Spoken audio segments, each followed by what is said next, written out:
everyone, welcome back to my YouTube channel safety trainer Asif Syed. आज के इस वीडियो में हम लोग एक ऐसे टॉपिक के बारे में बात करने जा रहे हैं वो ज़्यादातर इंटरव्यू सेशन में सेफ्टी ऑफिसर के लिए पूछा जाता है, जिसका नाम है मेथड्स ऑफ फायर एक्सटिंग्विशमेंट और जिसका दूसरा नाम है प्रिंसिपल्स ऑफ फायर एक्सटिंक्शन।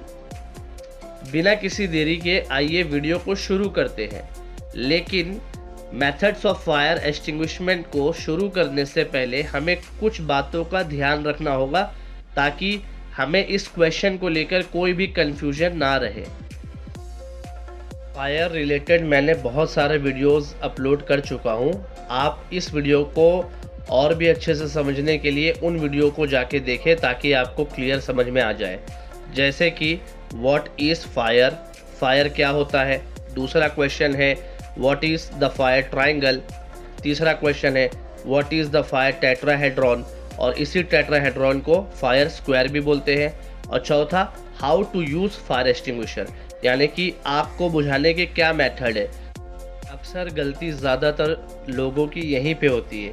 उन्हें लगता है कि पूछा जा रहा है आग को कैसे बुझाते हैं, यानी PASS मेथड से, लेकिन उनसे सवाल हो रहा है व्हाट इज़ फायर एक्सटिंग्विशिंग, यानी कि फायर एक्सटिंग्विशिंग मेथड क्या है, जो कि है कूलिंग, स्टार्विंग, स्मूथरिंग और inhibiting the flame chain reaction. इसी कन्फ्यूजन को दूर करने के लिए एक बार मैं इस चारों क्वेश्चन का फटाफट आंसर दे देता हूँ ताकि हमें मेथड्स ऑफ फायर एक्सटिंग्विशिंग में यानी उसको समझने में आसानी हो। सबसे पहला जो क्वेश्चन था व्हाट इज़ फायर, फायर क्या होता है।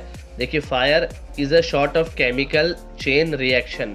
ये एक केमिकल चेन रिएक्शन है और ये जो केमिकल चेन रिएक्शन है ना, वो ऑक्सीजन, हीट और फ्यूल, ये तीन चीज़ के वजह से, जब ये तीनों चीज़ आपस में मिल जाता है ना, इसके वजह से चेन रिएक्शन होता है।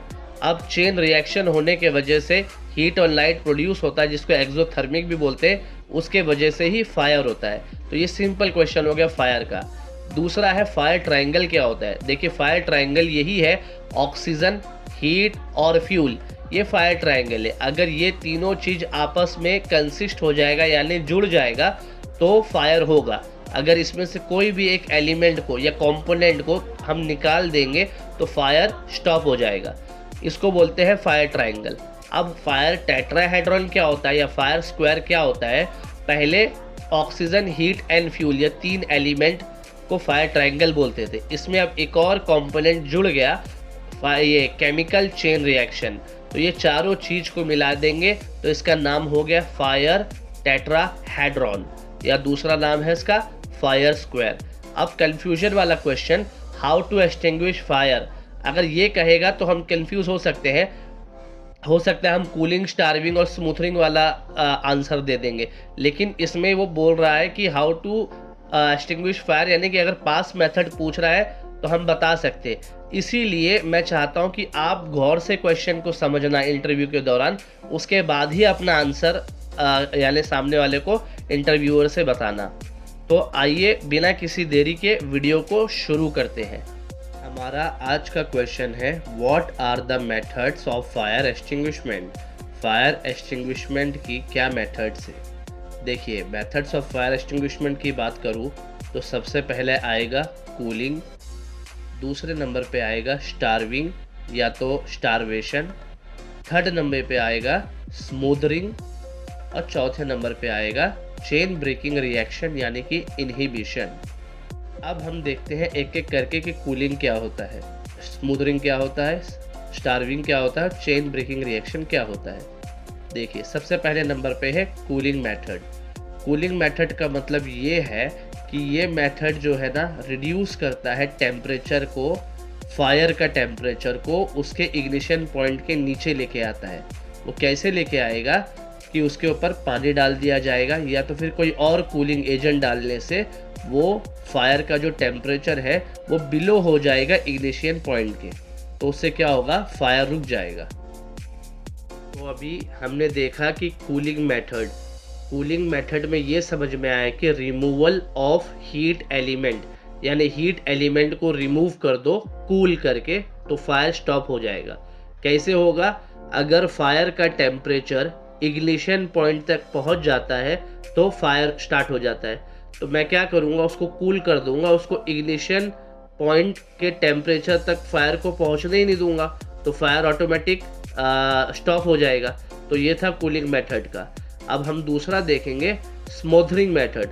स्मोथरिंग का मतलब ही होता है, उसका वर्ब है कि गला घोटना। किसी को, जैसे मुझे ज़िंदा रहने के लिए ऑक्सीजन की ज़रूरत है। अब कोई अगर मेरा गला ही दबा देगा और मैं सांस नहीं ले पा रहा हूँ, तो मेरा दम घुट रहा है, यानी सफोकेटिंग हो रहा है, जिससे मैं मर सकता हूँ। उसी तरीके से आग को भी ज़िंदा रहने के लिए, सस्टेन करने के लिए ऑक्सीजन चाहिए। और अर्थ एटमॉस्फेयर में 21% ऑफ ऑक्सीजन बाय वॉल्यूम पहले से ही मौजूद है। तो आप देख रहे हैं कि कंबशन के लिए ऑक्सीजन का होना बहुत ज़्यादा ज़रूरी है, जो कि हवा में पहले से मौजूद है। कितना? 21% बाय वॉल्यूम।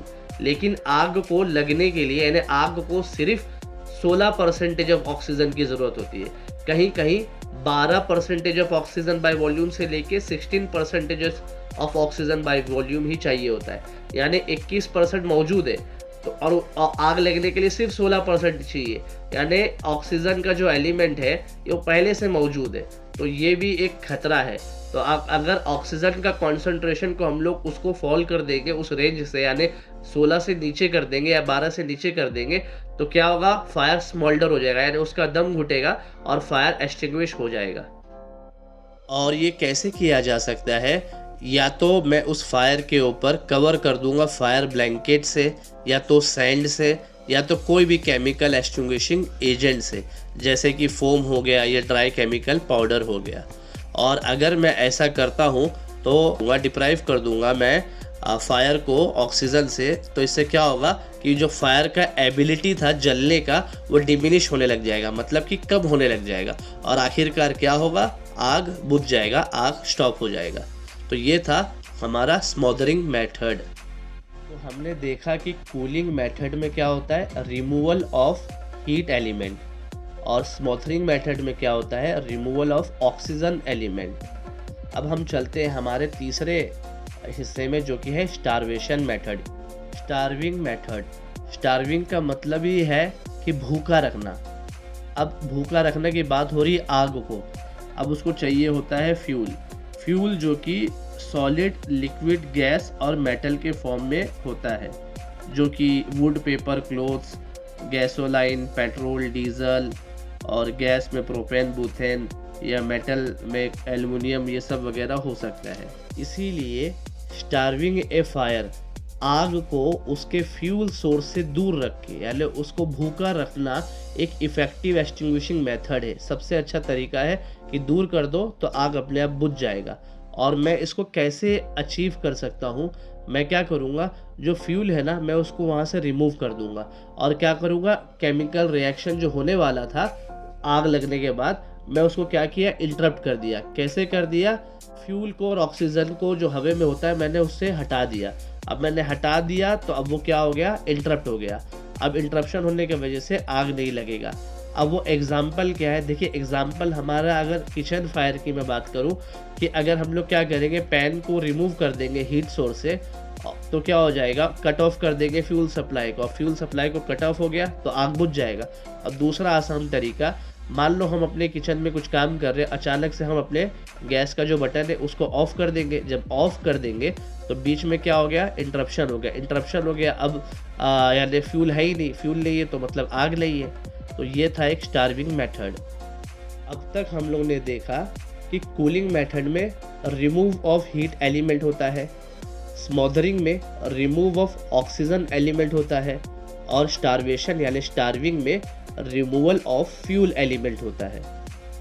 अब हम चलते हैं हमारे चौथे और आखिरी क्वेश्चन की ओर, जो कि है इनहिबिशन मेथड, जो कि है ब्रेकिंग ऑफ चेन रिएक्शन।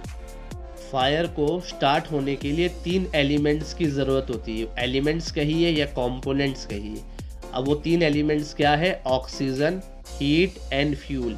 अगर ये तीनों चीज़ आपस में मिल जाते हैं करेक्ट प्रोपोर्शन में, तो ये क्या करता है, केमिकल रिएक्शन करता है। तो ये केमिकल चेन रिएक्शन जो होता है ना वो हीट एंड लाइट प्रोड्यूस करता है, यानी कि एक्सोथर्मिक रिएक्शन करता है, इसके वजह से आग लगती है।